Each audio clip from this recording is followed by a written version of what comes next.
Кім допты тоса алмаса, сол жеңілет.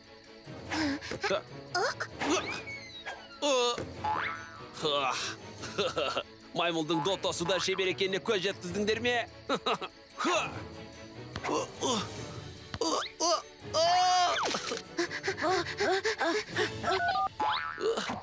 Дәрігер, ана жақта біреу бар. Ащы даусына қарағанда алып біреу сияқты. Қорықпа, Маймыл. Бұл сандықшада менің ескі ойыншықтарым ғана бар. Сәлем, ойнағыларың келе ме? О, мен бұл дауыстың есін танимын. Бұл менің ұялы телефоным ғой. Бұрындары сымсызбен жиі ойнайтынмын. Сен батырмасын басып кеткен болуың керек. Міне қараңдар. Мен сөйлескенді жақсы көрем. Хабарлама қалдыр. Мен оны танимын. Туған күніме екеумізді бірге сыйлаған болатын. Есімі Сымсыз емес педі? Охо, ұмытпапсың ғой. Ал енді Сымсыз бізді есіне түсірер ме екен, көрейік. Сәлем, дәрігер Дана. Сәлем, түлкі. Сендерді көрмегелі қай заман? Сәлем, Сымсыз. Сені көргеніме сондай қуаныштымын. Мен де, дәрігер Дана, сен өсіп кетіпсің.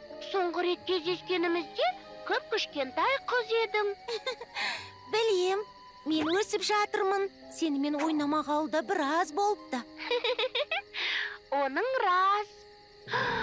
Ал мынау кім? Танысып қой, бұл Маймыл.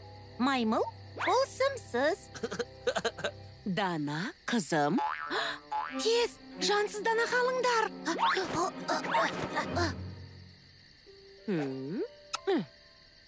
Ұйқың тыныш болсын, ботам. Қайырлы түн, анашым. Қайырлы түн, достар. Ертеңге дейін, достар. Дауысы қатты, я? Қуанғаннан болуы керек. Көріскенше, Сымсыз.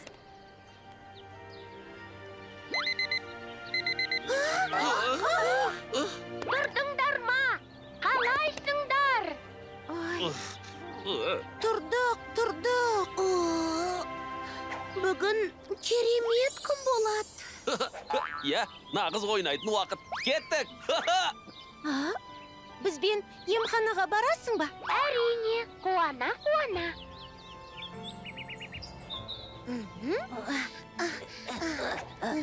Қайырлы таң, дәрігер Дана. Сәлем, достар. Сәлем. Қуанышыңда шек жоқ қой? Оның рас. Қуанышты әрі даусы өте қатты. Соған қандай көмек керек, досым? Антеннаң тартпай ма? Әлде батырмаң істемей қалды ма? Сымсыз науқас емес. Иә, біз ойнауға келдік. Сымсызға қалай ойнайтынымызды көрсетейік. Тығылыспақ ойнаймыз ба? Иә, дайынмын. Сымсыз, сен қуанғанда даусың қатты шығып жатыр. Бәсеңдетсем қарсы емессің бе? Қарсылығым жоқ. Болды, дайын. Ойынымызды бастасақ. Иә, шынымен де.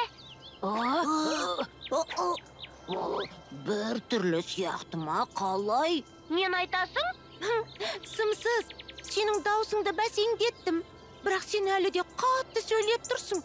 Бұзылып қалған жоқсың ба? Бұзылып қалу жаман, қауіпті. Қорықпа, дәрігер Данаға сенсең болады.